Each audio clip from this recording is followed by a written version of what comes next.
It was just before dawn, in that strange hour when the world is neither night nor morning, that she reached for my hand. Her voice was so soft I had to lean in close, the smell of antiseptic and old linens all around us, the steady beeping of the monitors the only witness to her words. "Tell my son I forgive him," she whispered, her lips barely moving, her eyes fixed on a patch of ceiling that seemed to hold all the secrets she'd carried for so long. I felt her fingers, thin and cold, clutching mine with a strength that surprised me. In that moment, the years fell away from her face, and I saw not the frail woman in the bed, but someone's mother, someone's daughter, someone who had loved and lost and carried burdens too heavy to name. I have been a nurse for over 50 years. I have watched the sun rise and set from hospital windows more times than I can count. I have held hands through pain, through fear, through the last breaths of life. But something about her words that morning unsettled me in a way I hadn't felt in decades. I knew her file by heart. Helen, 78 years old, never married, no next of kin. Her life, at least on paper, was a quiet one. She had come to us with a diagnosis that left little hope, and yet she faced each day with a gentle dignity that made the younger nurses pause and listen when she spoke. But that morning, as the sky outside turned from black to a bruised blue, her words hung in the air between us. I wanted to ask her more, to press her for details, but I've learned over the years that sometimes the things people say at the end are not meant to be questioned. They are confessions or prayers, or maybe just the last fragments of dreams that never quite came true. So I squeezed her hand and told her I would do as she asked. I promised her, even though I had no idea who her son was, or if he even existed. Later that day, when the lawyer arrived, I pulled him aside. He was a brisk man, all business, with a briefcase that looked too heavy for his thin arms. I told him what she had said, expecting maybe a name, a story, some clue to the mystery she had left behind. But he shook his head, frowning at the chart. "Helen never had a son," he said, his voice flat, as if the matter was settled by the absence of a line on a form. "She's been alone her whole life. No family, no children. I've handled her affairs for years." I stood there, the weight of her words pressing down on me. I have seen many things in my time, miracles, heartbreaks, the quiet courage of ordinary people facing the end. But this was different. I couldn't shake the feeling that there was something more, something hidden beneath the surface of her life that no one had ever seen. Maybe it was a secret she had carried alone, or a memory so precious and painful that she had never dared to speak it until that final morning. I have learned, after all these years, that the stories people carry are often invisible. The charts and files tell us so little. They can't capture the love, the regret, the forgiveness that lingers long after the body is gone. I heard her, even if no one else did. I believed her, because sometimes the heart knows things the mind cannot explain. My name is Helen, and after a lifetime of watching people come and go, I know that the truest stories are the ones that live on in the spaces between words, in the silences, in the things we dare to whisper only when the night is at its darkest and the dawn is just beginning to break. The hospital at night is a world of its own, especially in those early hours when most of the city is still sleeping. There's a hush to everything, the kind that presses in on your chest and makes every breath feel more sacred, more fragile. I remember that shift so clearly.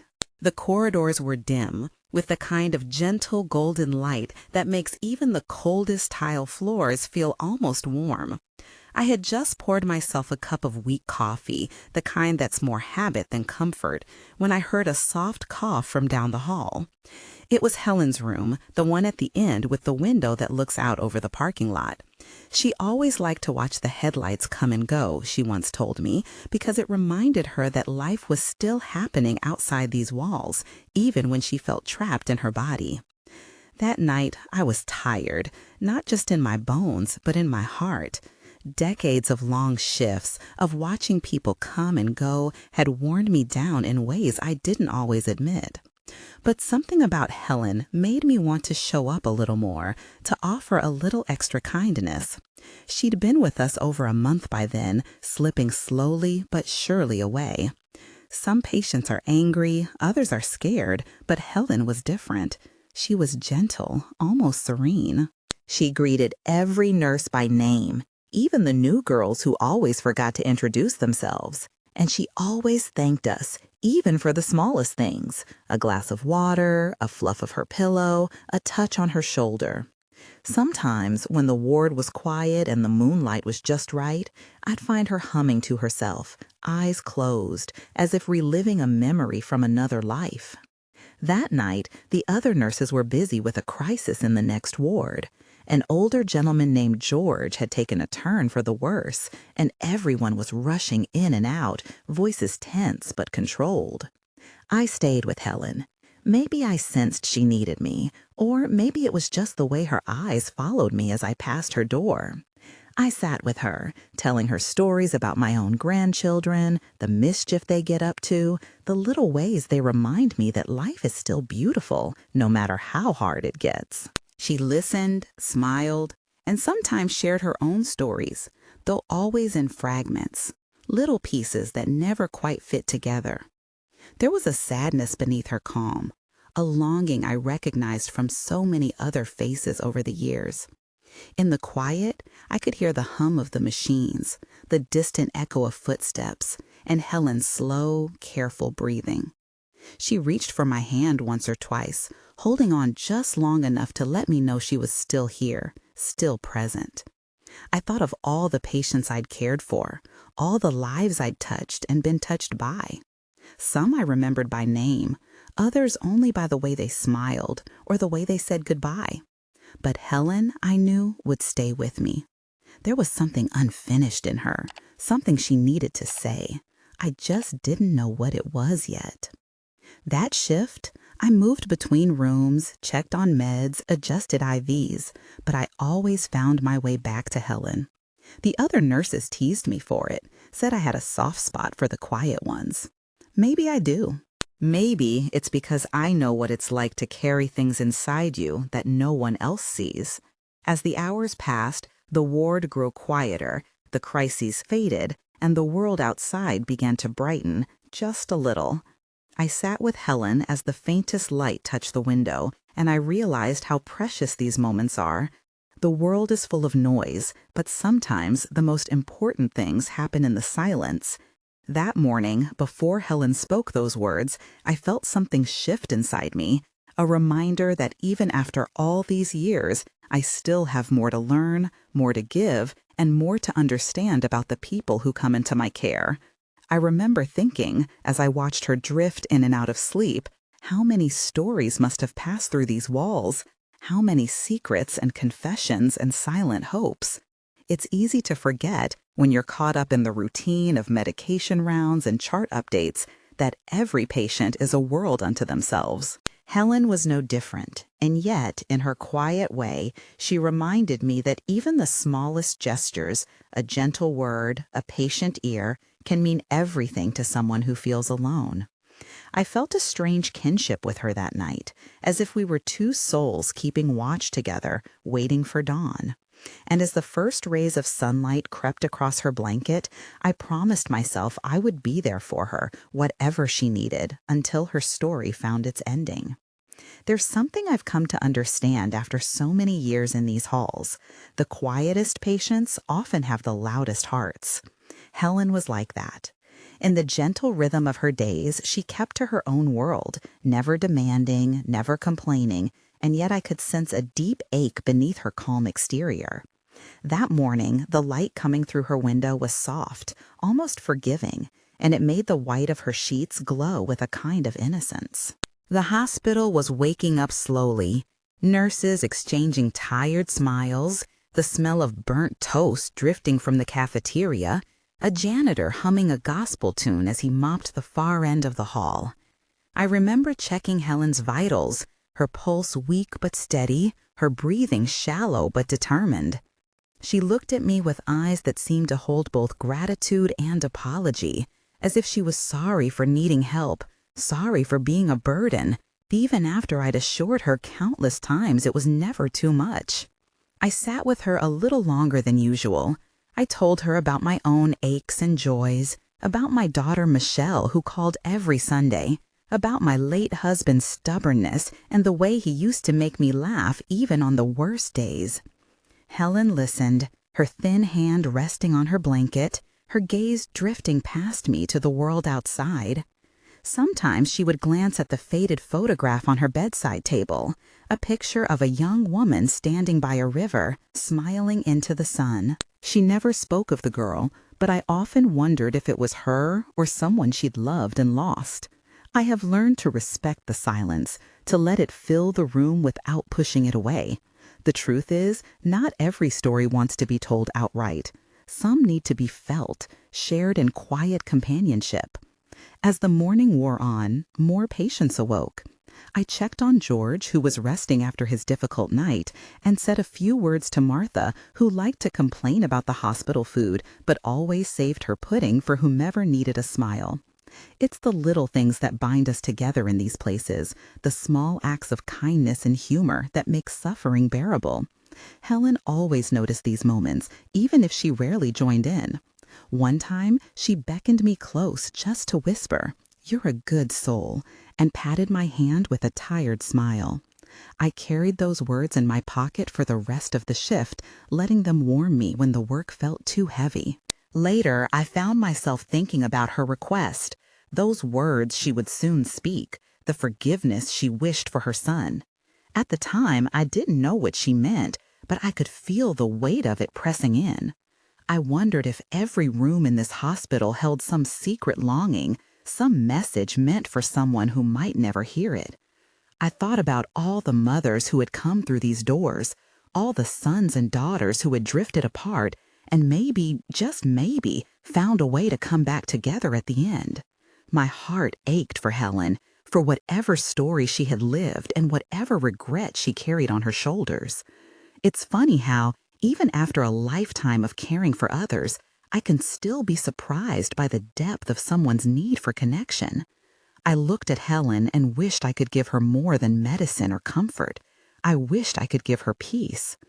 It's in these moments I feel the true meaning of my work, the way we hold each other up, even as the world outside rushes on. So, if you're listening to me now, I wonder, do you have someone you wish you could forgive, or someone you hope will forgive you? Sometimes sharing our stories is the first step to healing. Tell me, if you feel comfortable, where you are listening from, and maybe a little of your story too. Sometimes even strangers can help carry the weight. As I walked back down the hallway after leaving Helen's room, I paused for a moment at the window overlooking the parking lot. The sun was higher now, casting long shadows across the pavement, and I watched as a young mother helped her little boy out of the car, their laughter echoing faintly through the glass. It struck me how life goes on in 1,000 small ways, even as we sit with sorrow and longing inside these walls. I thought about Helen's words, about forgiveness, and about how sometimes the hardest thing is to forgive ourselves. I took a deep breath, feeling the weight of all the stories I've carried, and returned to my rounds, determined to meet each patient with the same gentle attention I'd given Helen. Because in the end, every story matters, and every heart deserves to be heard. It's strange how a peaceful morning can be shattered by a single moment. That day, everything seemed to be following its usual routine, the gentle lull before the world fully wakes. I had just finished checking on Helen again. Her breathing was slow, and the lines of her face seemed softer, as if some great weight had lifted, if only for a little while. The nurses' station was unusually quiet, the other nurses moving with the kind of tired grace that only comes from years of practice. The hum of the machines, the distant muffled laughter from the kitchen, the occasional ring of a phone, it all blended into the tapestry of another ordinary day. But life, I've learned, rarely warns you before it shifts beneath your feet. Around mid-morning, I was called to George's room. He'd been struggling all night, and a sharp alarm brought us running. We worked as a team, each of us knowing our part. The code was called, and the world narrowed to the space around his bed. That's how it is in these moments. You forget your own aches and worries. You just act. We managed to stabilize him, and as the tension eased, I caught my breath and scanned the ward. That's when I noticed Helen's door was ajar, and the room inside was filled with a light so bright it made me pause. I walked in quietly. Helen's eyes were open, but she didn't seem to see me at first. Instead, she stared at the ceiling with an intensity I hadn't seen before. Her lips moved in silent conversation with someone only she could see. I called her name, gently, and she turned to me, her expression shifting from fear to something like relief. It was then she squeezed my hand and whispered those words, "Tell my son I forgive him." The emotion in her voice was raw, trembling between sorrow and peace. In that moment, I felt the weight of a lifetime settle around us. I've sat with so many in their final hours, but rarely have I felt such an overwhelming sense of urgency and grace all at once. A part of me wanted to ask her more, but another part knew to simply be present, to bear witness. Her breathing changed, growing slower, each inhale a little shallower than the last. I could see the fight in her eyes, but also a letting go, as if she was finally setting down a burden she'd carried for years. I wanted so badly to find her son, to tell him what she said, to let him know that forgiveness had been given, that love still lingered in the quiet spaces between words spoken and unspoken. The rest of the staff noticed the shift too. Even the younger nurses, who hadn't known Helen long, seemed to move more gently around her room, their voices softer, their touch more careful. We all felt it. Something sacred was happening here, something we might never fully understand. I stayed by her side, holding her hand, listening to her whisper names and apologies and prayers into the air. It was as if she was gathering every thread of her life and weaving them into a final tapestry, one that could only be seen from this side of the veil. I remember looking out her window just as the sun reached its peak, the world outside bright and busy, so unaware of the small miracles happening inside these walls. Helen's room felt suspended in time. The lawyer arrived soon after. Confusion etched on his face when I tried to explain what Helen had said. He insisted again, no son, no family, just Helen and her secrets. But I knew what I'd heard, and I knew the truth of a heart seeking forgiveness, even if the world refused to recognize it. For the rest of that shift, I moved through my duties in a haze, my mind returning again and again to Helen's words. I wondered about the stories we don't write down, the family we lose or leave behind, the forgiveness we hold back until it's almost too late. That day, I learned that sometimes the greatest turning point isn't a medical emergency or a machine's alarm. Sometimes it's the softest voice, the most fragile confession, echoing in the heart of an old nurse who's seen it all and still finds herself moved by the mysteries of the human soul.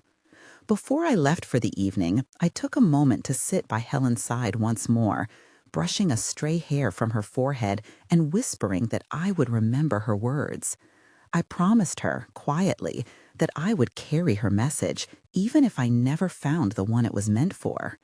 Because sometimes that's all we can do: hold the story, honor the wish, and let love do the rest. After that turning point, I felt the air in the ward shift, as if we were all holding our breath, waiting for something we couldn't quite name. Helen was quieter after her confession, but there was a tremor in her hands when I changed her bedding or brought her water. She'd look at me like she was searching for an answer I might have, but I didn't, not then. That day, everything seemed to stretch and blur.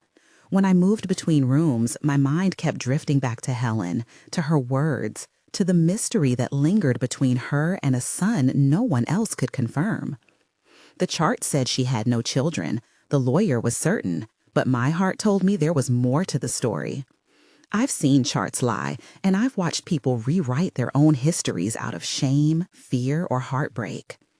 As the hours passed, small things went wrong. A medication was late, a call bell went unanswered a little too long, and the tension in the staff room grew. We were all tired, and the weight of Helen's secret seemed to hang above us, making every task feel heavier. I tried to focus on the other patients. George was resting after his ordeal, and Martha was complaining about her toast again. But I couldn't shake the feeling that I was missing something. Between rounds, I found myself scanning Helen's face, searching for clues. She would drift in and out of sleep, sometimes whispering names I didn't recognize, sometimes calling out softly for forgiveness, as if rehearsing the words she'd entrusted to me. I wanted to ask her, who was he? What had he done? Why did she wait until now to speak of him? But the lines of pain etched into her brow told me it wasn't my place to pry. There's a loneliness that comes with secrets, especially the kind you carry to the end. I saw it in Helen's eyes, the same look I've seen in soldiers, mothers, and men who've outlived their friends. A yearning for redemption, for peace, for someone to say, "It's all right, you did your best." I kept her company as much as I could, holding her hand, smoothing her hair, listening as she rambled through half-remembered memories and regrets. Once, she squeezed my fingers and whispered, "Do you believe in second chances?" I told her I did because I've had to. In this line of work, you see how fragile forgiveness is, how it can heal, but also how it can be lost if we wait too long. Outside her room, the staff whispered. Some wondered if Helen was confused, if her mind was slipping. Others, like me, felt a chill at the thought that we might never know the truth. The lawyer came back, flipping through her file with a frown, insisting again there was no son, no record, no one to notify. But paper can't hold a life, not really. I thought of the photograph on her nightstand, the one she never spoke about, and wondered if it held a clue. The complications weren't just medical that day, they were emotional, spiritual. It's easy to fix a failing IV or adjust a dosage. It's harder to ease the ache of a story unfinished, a love unspoken, a forgiveness that may never reach its intended heart. As the sun set and the ward quieted again, I found myself sitting with Helen, listening to her breathe. She was weaker now, her voice barely more than a sigh, but she managed to thank me for staying. I told her, honestly, that it was my honor. I think we both knew her time was near. I carried her words with me through the night and into the next day, hoping I could somehow find the son she'd spoken of, or at least find peace for her soul. Before I left, I brushed a strand of hair from her forehead and told her she wasn't alone. Sometimes that's all we can offer, our presence, our witness, and the promise that someone will remember. If you're still listening, I hope you'll share your thoughts or even a story of your own. These moments remind us that even after a lifetime of caring for others, we never stop learning or feeling the weight of unanswered questions. And if you have a story of forgiveness or a secret you've carried, I invite you to share it here or with someone you trust. Sometimes letting it out is the first step toward peace. The night that followed was one of those long, slow stretches when time seems to pool in the corners and the world outside the hospital fades away. Helen's breathing grew shallower with every hour, and I could see the struggle it took just to keep her eyes open. It's in moments like these that the weight of the work presses hardest on your chest, not just the physical labor, but the sheer emotional gravity of being present for someone's last battles.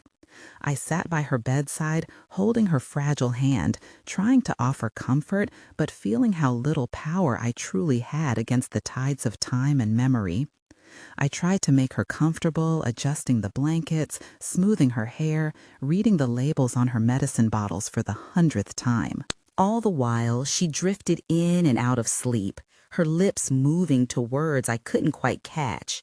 Sometimes she'd squeeze my hand with a surprising strength, as if she was trying to anchor herself here just a little longer. That night, the ward was oddly quiet. Even the usual complaints and calls for help seemed muted, as if the other patients sensed something sacred unfolding behind Helen's closed door. I slipped in and out of her room, checking on Martha and George, but my mind always wandered back to Helen. In the staff room, the nurses whispered about her. Some wondered if her talk of a son was just confusion, a side effect of the medications, or the slow drift of her mind. But I could not dismiss what I'd heard, what I'd felt, in those moments when she looked through me as if searching for someone else. I've learned over the years that the mind doesn't always follow the rules, and that the heart can keep its secrets until the very end. There's always more to a life than what's written in a file. Always more to a goodbye than a final breath. By midnight, Helen was barely responsive. I sat with her, quietly reading aloud from an old magazine, hoping the sound of my voice might bring her some peace. Occasionally, she would whisper a name or an apology, her words so soft I had to lean close to catch them. I wondered about the son she'd mentioned, who he was, where he might be, if he even existed outside her memory. I tried to imagine their story, a mother and a son torn apart by something unspoken, years of silence, a final plea for forgiveness that may never reach its intended heart. It's a story I've seen in so many forms: parents and children, siblings, friends, lives shaped by pride, regret, and the stubborn hope that somehow love will win out in the end. The lawyer came again, bringing a folder of documents and a face full of skepticism. He asked about Helen's state, about her clarity, about whether her words should be recorded anywhere official. I told him my truth, that what matters most at the end isn't what's written in ink, but what's carried in the heart. He shook his head, unable or unwilling to understand. I let him leave with his papers, knowing that some things are simply beyond bureaucracy's reach. If Helen's son was real, or if he was only a wound she'd carried alone, it made no difference to the love and forgiveness she offered in her final hours. As dawn approached, I made my rounds through the sleeping ward, feeling the exhaustion seep into my bones and my spirit. But by Helen's door, I paused for a long moment, just listening to the slow rhythm of her breath. I thought of all the stories I'd heard over the years, some loud and dramatic, others whispered and incomplete. Helen's was one of those quiet ones, but it echoed deeply in the silence. Before I left her side, I promised her again that I would remember her words, that I would hold her story close, even if no one else believed it. I brushed a stray hair from her forehead and whispered that she wasn't alone, not while I was there. If you're hearing this and you carry a story like Helen's, unfinished, unspoken, heavy with longing, I hope you'll share it, here or with someone you trust. And if you find meaning in these moments, I invite you to subscribe or to tell your own story so that we can hold each other's burdens for a little while. Because that's what keeps us human in the end, the courage to listen, to forgive, and to love through the darkness. Sometimes the smallest acts of witness and kindness can be the greatest gifts we give each other, especially when the night feels endless and the world outside seems so far away. The hours just before dawn are always the longest, and that night it felt as if the world had shrunk to the four walls of Helen's room and the soft, mechanical breathing of the machines that kept their tireless vigil. I remember sitting there, the lamp casting a gentle glow across her face, her features softened by the hush of approaching morning. Her breaths grew shallower, sometimes interrupted by long silences that made my heart skip, but she always managed to come back, holding on to life with that quiet, stubborn strength I'd come to admire. I reached out and held her hand, feeling the coolness of her skin, tracing the veins that told stories of decades lived, of work done, of love given and perhaps lost. Outside, the hospital was almost silent. There were no emergencies, no calls of distress, just the gentle rhythm of a building at rest. The younger nurses tiptoed past, giving me soft, knowing looks. They'd seen me there all night, and I think they understood that some goodbyes are too important to rush, that the presence of one soul with another in their final hours is a kind of prayer. Helen's eyelids fluttered open from time to time, and she would turn her gaze toward me, her eyes reflecting not fear, but a kind of gratitude. She didn't need words anymore. I understood her in the way only those who have shared the quiet between heartbeats can understand.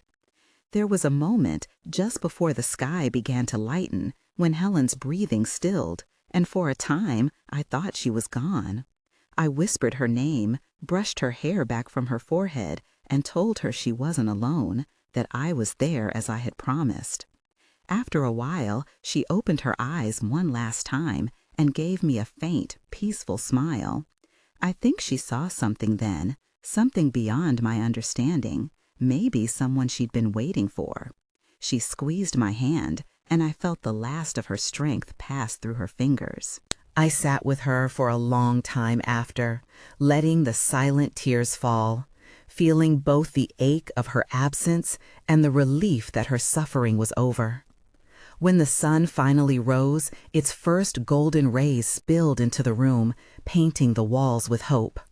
The lawyer came with his papers and his questions, but I had no more answers for him than I'd had before. I told him that Helen had left this world with her story intact, that some things are meant only for the heart to know. He didn't argue. Perhaps even he could sense the sacredness of that morning. I made sure her room was in order, her belongings gathered with care, the faded photograph quietly tucked beside her.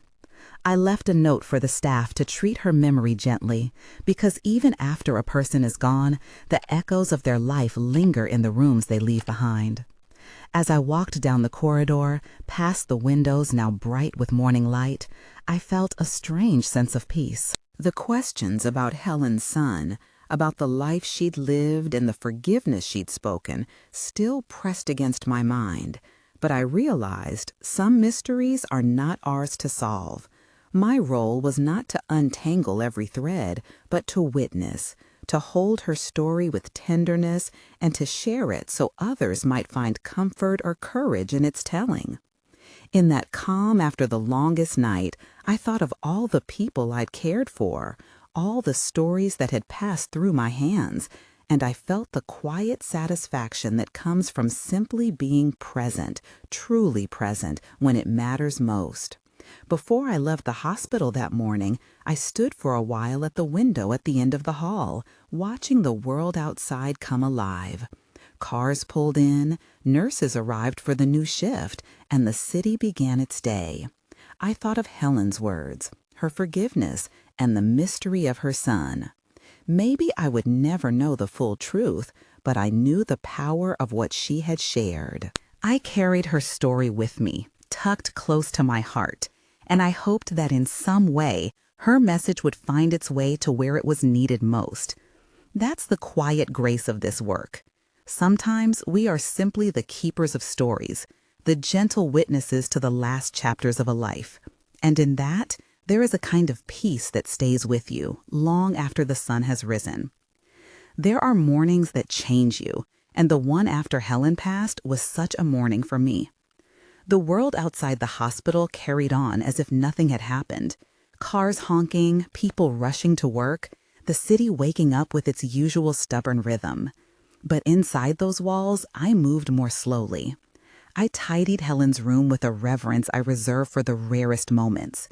I made sure her things were gathered with care, the faded photograph, the scarf that still held her perfume, and a worn book of poetry. The lawyer came back once more, and I met his questions with the same gentle certainty.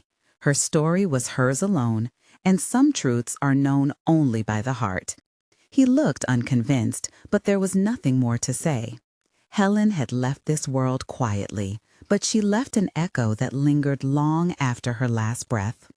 I stood by the window for a while, watching the sun climb higher, the golden light spilling over the city. I thought of all the families I'd watched gather and grieve, of all the hands I'd held, and of the secrets that sometimes die with us. Helen's words, "Tell my son I forgive him," remained with me, circling in my mind. Did she have a son, or was he a memory, a wish, a regret given shape by the mind's need for closure? I realized it didn't matter. What mattered was the impulse to forgive, to reach out, even when the world insists you are alone. There's a kind of bravery in that, a final act of love no paperwork can account for. As I made my way through the ward, the staff asked gentle questions. Some thought Helen had been confused. Others wondered about the mystery. I told them what I believed, that the heart holds more stories than we ever see. And sometimes the greatest service we can offer is to bear witness without judgment. It's not my place to unravel every knot, to solve every riddle. My purpose, after a lifetime of nights like this, is to keep the story safe, to be the keeper of final wishes, the silent messenger for words that never found their way home. In the days that followed, I found myself thinking of Helen often. I would see a mother and her son in the waiting room and wonder what words they'd leave unsaid if given the chance. I looked at my own children and grandchildren with new softness, remembering how forgiveness, even unspoken, can heal wounds we didn't know we carried. Helen's story became a quiet lesson I tucked inside my heart, that we must offer grace, not just to others, but to ourselves. We are all haunted by things we didn't do, words we didn't say, but in the end, love and forgiveness are the only things that truly matter. So, if you find yourself listening to this, feeling the weight of unanswered questions or holding on to old regrets, let Helen's story be a gentle reminder. Forgiveness doesn't always need an audience or a perfect explanation. It is an act of courage, a gift, and sometimes the only closure we need is the peace we find in our own hearts. I have lived a long life in these halls, and if there's one thing I know for certain, it's that every story deserves to be heard, even if it never makes its way into the official record. Sometimes the most important truths are whispered in the dark, witnessed by just one soul who cares enough to remember. Thank you for listening to Helen's story, and to mine. As the sun rises on another day, I hope you'll carry a little more kindness, a little more forgiveness, both for others and for yourself. That, in the end, is what gives meaning to all these long nights and tender goodbyes. We are, each of us, both the teller and the keeper of stories, and that, my dear, is enough. And if you ever find yourself holding a secret or a forgiveness that feels too heavy to give, remember that sometimes just speaking it aloud, even to a stranger, can be the beginning of healing. That is the lesson Helen left with me, and it is the one I leave with you.